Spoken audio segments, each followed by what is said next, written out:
Assalamualaikum semua, welcome back to Vlog Abang Gan. Okay, diam tak diam, actually dah sampai part 9, part 9. Saya buat cerita tentang hidup saya, kisah saya bermula daripada sebelum memeluk agama Islam, selepas memeluk agama Islam. Apakah soalan yang biasa saya terima, apakah mesej-mesej yang saya ingin sampaikan, dan dalam tempoh beberapa bulan ini ataupun dalam tempoh 8 part yang telah saya buat kepada anda semua.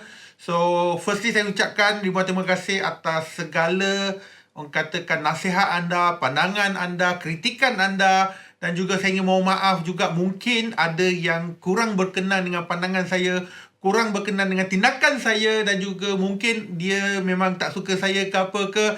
It's okay, no problem, tiada masalah. Cuma tujuan saya berkongsi adalah saya berkongsikan apa benda cabaran-cabaran yang kita hadapi sebagai seorang mualaf dalam kita selepas kita memeluk agama Islam.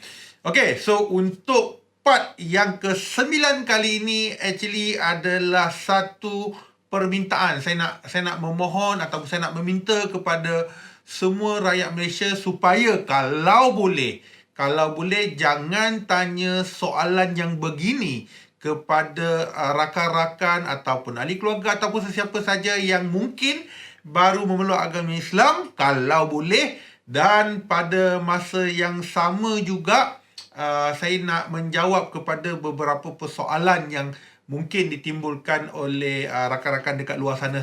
Jadi sebelum itu macam biasalah, sebelum saya bercerita dengan lebih lanjut, yang masih belum subscribe, yang baru jumpa channel saya adalah Gan ataupun nama komersial, nama dia adalah Abang Gan. Yang ini adalah channel personal saya sendiri. Dan kalau nak tengok channel pasal review kereta yang Pandu Laju ni, boleh tengok dekat channel YouTube Pandu Laju.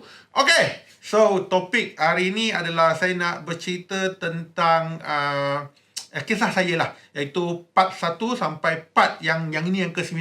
So kepada sesiapa yang terlepas, yang mungkin nak tahu dengan lebih lanjut, anda boleh tengok balik dekat dalam playlist video-video saya daripada part 1 sehingga part yang ke-8. Okay, dan hari ni unik sikit. Saya tidak membuat vlog dalam kereta, tapi saya membuat vlog dekat office. Saya masih lagi dekat office. Yang menampakkan background saya agak semak sikit, okay, dalam keadaan office. Macam ni lah kita orang bekerja media kan. Media lah memang macam ni lah. Dan ada yang katakan, seram abang, saya tengok abang buat review dalam kereta lah, sambil bercakap, sambil buat video, lepas tu tangan mungkin lepas. Dan itu yang saya katakan, saya ulaskan video sebelum ni. Benda tu kita dah biasa. Sebab kita orang buat review kereta, so kita orang dah biasa benda tu. Tapi biasanya kita orang tak buat laju. Biasa kita orang buat dalam kelajuan yang agak slow, 30, 40, 50 macam tu, tak laju. Okay, so berbalik kepada topik yang saya katakan sebelum ini, di mana sebenarnya pesanan ini saya ada request kepada anda semua pada part yang ke-8. Tetapi pesanan saya itu saya letak kat hujung sekali, dan mungkin ada yang tidak tengok sampai hujung, tapi it's okay. Dan saya rasa terdetik dekat hati saya untuk membuat episod yang kali ini untuk berkongsi kepada anda, ataupun cuba kalau boleh, cuba elakkan tanya soalan begini kepada saudara baru lah, okay? So apa yang saya nak katakan sini adalah okay, macam ni tuan-tuan dan puan, kita macam ni lah. Biasanya kita ni sebagai seorang saudara baru ataupun mualaf, kebiasaannya kita hanya akan faham perasaan mereka yang baru memeluk agama Islam ataupun baru saja bergelar mualaf. Dalam erti kata lain adalah kita faham, kita memahami apa yang mereka rasa, apa yang mereka lalui, yang mungkin ada dekat luar sana yang mungkin tidak begitu faham perasaan kami, especially yang berada dekat luar tu lah. Saya tidak kata apa, cuma saya katakan sebahagian saja.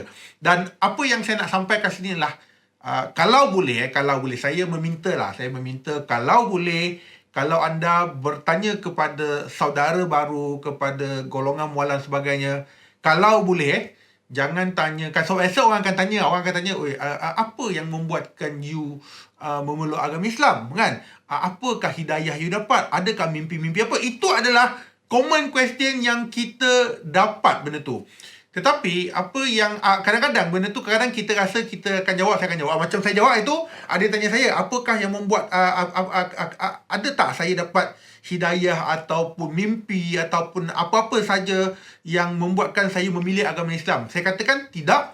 Saya tidak mendapat sebarang, orang katakan, bukanlah tak adalah macam orang lain yang bermimpi, yang nampak benda-benda macam ni dan sebagainya benda tu. Tapi untuk saya tidak. Sebab macam saya katakan, sebab saya memang dah dibesarkan dalam keluarga, family, especially Malay. Saya memang anak Felda, saya anak peneroka. Memang saya dikelilingi oleh rakan-rakan Malay. Dan saya sangat memahami apakah yang diamalkan oleh agama Islam dan sebagainya. Saya juga cuba untuk mempelajari benda tu. So, sampai satu tahap yang saya katakan, yes, saya nak decide ke memeluk agama Islam dah.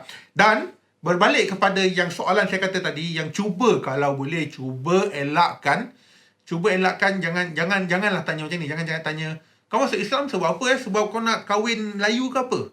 Kan? Yang itu adalah, saya tak nafikan. Memang ada banyak soalan-soalan yang macam tu. Kalau boleh, sebab kita tak nak ada soalan macam tu. Ibarat kalau kau tanya macam tu, ibarat macam kau tak percaya apa benda, apa keputusan yang dia buat. So maksudnya kau ibarat kau judge keputusan dia untuk memilih agama Islam, itu adalah kau cuba judge, kau cuba untuk mencabar dia, kau cuba judge kepada dia. So that's why saya katakan, perasaan itu cuma kami yang saudara baru ataupun kami yang mualaf saja yang faham. Mungkin bagi anda yang mungkin memang lahir-lahir, memang yang lahir-lahir daripada Islam, mungkin anda rasa benda tu perkara normal. Tapi bagi benda macam tu kepada saudara-saudara baru, mungkin, saya tidak kata semua, mungkin saya katakan kebanyakan pada mereka, mungkin mereka kurang senang dengan soalan begitu.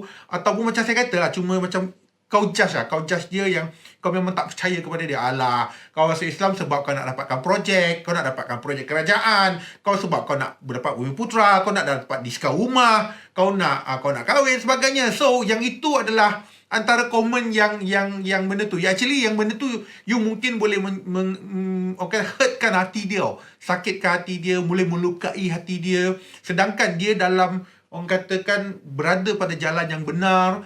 Orang katakan itu adalah pilihan terbaik dia, tetapi oleh kerana ada soalan-soalan jadi membuatkan dia terasa, yang menyatakan, aku ingat orang akan cuba guide aku ke jalan yang betul.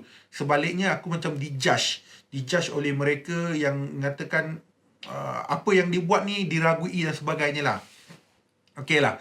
That's why saya katakan, kalau boleh elakkan dengan soalan-soalan begitulah. Dan macam yang katakan, nak dapatkan tender kerajaan lah tu, nak dapatkan tu. Tuan-tuan dan puan, kalau kau berbangsa Cina ke, berbangsa selain daripada Melayu ke benda tu, kita masih lagi digelar sebagai non-Bumiputra lah, bukan Bumiputra. Dia Bumiputra lain, non-Bumiputra lain tau. Tak kisah kau bertukar agama daripada agama asal kepada Islam, kau punya bangsa itu masih lagi kekal sama. Macam saya, bangsa masih bangsa Cina. Kalau bangsa India masih bangsa India, kepada bangsa yang lain mungkin bangsa yang lain sebagainya. So bangsa itu tidak boleh berubah, bang. Dan ada yang katakan nak dapatkan rumah Lot Bumiputra tu, bang, kami memang tak boleh, bang. Kami memang tak boleh nak beli Lot Bumiputra sebab kami Chinese. Kami Cina, cuma agama saja yang berubah. So, benda-benda macam ni lah, katakan, sebenarnya ramai yang tak faham. Tapi, pada masa sama, dia tembak. Dia main tembak. Dia macam ibarat machine gun, dia main tembak. Dia tidak peduli kepada perasaan-perasaan. Cuma, apa yang saya sampaikan dekat sini adalah, apa yang dalam part 1 sampai part sekarang ni, saya buat adalah saya nak menyampaikan satu benda yang betul. Macam saya katalah, hanya kami sebagai yang bergelar mualaf saja yang akan faham bagaimana perasaan mereka. So, kami faham apa yang mereka lalui sebab kami pun melalui benda sama. So, kami cuba guide dengan benda yang betul, dengan mesej yang betul, dengan tidak menakutkan dia, untuk tidak menyampaikan ilmu-ilmu yang tidak menyimpang dia kepada jalan benar. Yang sebaliknya, kalau dia dijudge begitu, dia katakan, buat apa aku nak masuk ni, macam aku rasa macam menyusahkannya, elok aku masuk ke agama aku balik asal benda tu. So benda tu akan menyimpangkan akidah dia benda tu. Itu just pandangan peribadi saya sajalah. That's why saya kata, kalau boleh cuba elakkan dengan bertanya kepada soalan-soalan macam tu lah. Sebab tak nafikan, saya pun terima banyak soalan sama. Sama ada kau menerima atau tidak lah benda tu. Tapi saya menerima dengan hati terbuka. Saya ignorekan dengan benda macam tu. Yang mana yang baik kita dengar, mana yang tak baik kita perlu tapis sendiri. Okay? Tak kisah. Kita tidak bergaduh. Kita tidak bermusuh dengan semua orang. Dia cakap benda tu, okey lah, kita rasanya kita boleh dengar, kita dengar. Tak dengar, kita okey. Kita jangan gaduh dengan orang-orang macam ni. Tak berbaloi untuk bergaduh dengan orang-orang macam ni. Okey? So itu saja permintaan saya yang saya minta, yang saya merayu kepada semua supaya elak kalau boleh kan kurangkan, elakkan bertanya macam ni, tetapi sebaliknya menyampaikan mesej yang baik. Contoh yang saya katakan, contohnya sunat. Ada yang tanya saya, bang boleh tak, sebab saya takut lah bang, boleh tak kalau saya mula agama Islam dulu, saya sunat kemudian. Ada yang katakan tak boleh. Sebelum kau orang katakan masuk Islam, agama Islam, ataupun orang kata apa, bahasa apa bukan kau aku tak ingat lah, satu bahasa lain lagi tu, benda tu. So kau kena sunat. Selagi kau tak sunat, tak boleh. Tak boleh. Kau tak boleh. Sembahyang kau tak diterima sebab kau tak sunat. Sembahyang kau tak diterima benda tu. So benda-benda yang itu yang merumitkan keadaan mereka. Nampak tu, aku dah yang makin adrenalin aku dah semakin meningkat bercerita benda tu. So mesej tak betul tu yang kita nak tapiskan benda tu kan. Kita tapiskan benda tu, tidak. Bukan macam tu. Benda yang dia tak tahu kita ajar. Kau tak boleh sebab kau tak mandi wajib lagi, kau kena mandi wajib. Bang, orang tu mungkin tak tahu. So ajarlah dia. Jangan kita judge. Kita ajar dengan cara yang baik. Ada yang tanya kan, dah pandai ke baca jawi tu? Dah pandai ke baca jawi? Pandai-pandai lah, kena belajar. Bang, bukan senang bang nak belajar benda tu bang. Ambil masa bang. So benda tu kadang-kadang jangan kita judge kepada dia. Ada yang katakan, tak ada, kau kena baca Fatihah. Kalau kau tak baca Fatihah, contohnya untuk solat, kau wajib baca Fatihah. Kalau kau tak kerti, tak sah kau punya tu. That's why lah kena ajar kepada dia. That's why lah kita merujuk kepada mereka yang pakar. So kalau kita tak pandai, macam saya bertanya kepada yang mereka lebih mahir, masa mula-mula pun Fatihah pun memang tak kerti baca benda tu. So learn slowly baca. Lebih baik daripada mereka yang membaca tetapi pada masa yang sama dia tak tahu apakah maksud di sebalik bacaan Al-Fatihah tu. Dia tak tahu benda tu. Daripada mereka yang tahu tapi mungkin mereka tak mahir lagi, tak tahu lagi benda tu. So itu yang saya katakan lah, jangan judge mereka lah benda tu. So macam saya tanya kepada mereka yang pakar, kalau saya tak pandai baca Fatihah macam mana? So tak apa, you selawat je. Okay, Subhanallah, asyhadu alla ilaha illallah, asyhadu alla ilaha illallah, pula benda tu. Subhanallah, alhamdulillah, Allahu akbar, benda tu. Tak salah saya lah. Bacaan 7 kali kot, kalau tak silap saya, 7 kali itu dah kira sebagai bacaan Al-Fatihah. Tapi sun benda tu kita perlu orang katakan improve lah slowly. Jangan bagi tekanan pada mereka lah. Mungkin ada yang mereka yang mungkin sejujurnya, yang ini saya cerita dalam episod selanjutnya. Dari segi pertama kali saya bersolat, yang itu saya akan cerita dalam part yang seterusnya nanti. So macam balik pada tu lah. So tak tahu, kita ajar mereka, kita guide mereka. Jangan kita judge kepada mereka. Oh tak boleh, kau tak sah, tak boleh kau keluar, tak boleh, kita tak boleh ni. So golongan macam ni yang membuatkan benda tu menjadi rumit lah. Okay, so saya tak nak bersembang terlalu banyak, tapi main objektif saya adalah kalau boleh cuba elakkan bertanya dengan soalan-soalan macam tu. Tapi pada masa sama, nak tegur boleh, tapi tegur cara yang elok. Kita boleh menerima teguran. Bukan kita tak boleh terima teguran. Kita boleh terima teguran, tetapi dengan cara yang lebih molek. Sama juga kalau kita nak tegur pada orang. Katakan, weh, makanan kau tak sedap lah. Haram jadah betul. Masak makanan macam ni. Macam mana aku nak makan? Cuba tukar sikit style tu. Wah, sedap lah ni. Nampak sedap. Cantik lah ni. Kan? Okey, makanan ni okey. Tapi kalau kurangkan garam sikit is lebih better lah. Lebih sedap lagi kan benda tu kan. So daripada kau tegur dia, kau tembak dia, kau balon dia kan, daripada benda tu dia terasa selama-lamanya dia down benda tu, lebih belok kita, benda tu adalah style komunikasi lah. Cara komunikasi untuk kita bercakap dengan orang tu lah kan. Kita puji dia dulu, and then pada masa sama kita cuba tegur dia dengan cara yang baik benda tu. Tak adalah kita memalukan dia dekat orang ramai. Cuba bayangkan kalau dekat masjid ke apa ke, saya tak erti baca Fatihah. Kau tak erti baca Fatihah, tak boleh, tak sah. Kau tak boleh. Kau tak diterima. Kau punya solat tak diterima. So kau bayangkan apabila kau cakap macam tu dekat orang ramai sebagai, apa perasaan dia? Apa pula perasaan kepada anda jika benda tu dilayan kepada anda begitu? Okay? So saya harap perkongsian ini memberi manfaat lah kepada anda. Cuma saya merayu kepada anda semua, cuba memberi satu mesej kebaik kepada mereka yang mungkin baru nak mengenali, ataupun mereka yang sudah, ataupun mereka yang sudah beberapa tahun tapi pada masa sama mungkin mereka tidak mahir lagi. Guide mereka. tolong guide mereka. Okay? So, saya harap video ini tidak menyinggung mana-mana perasaan.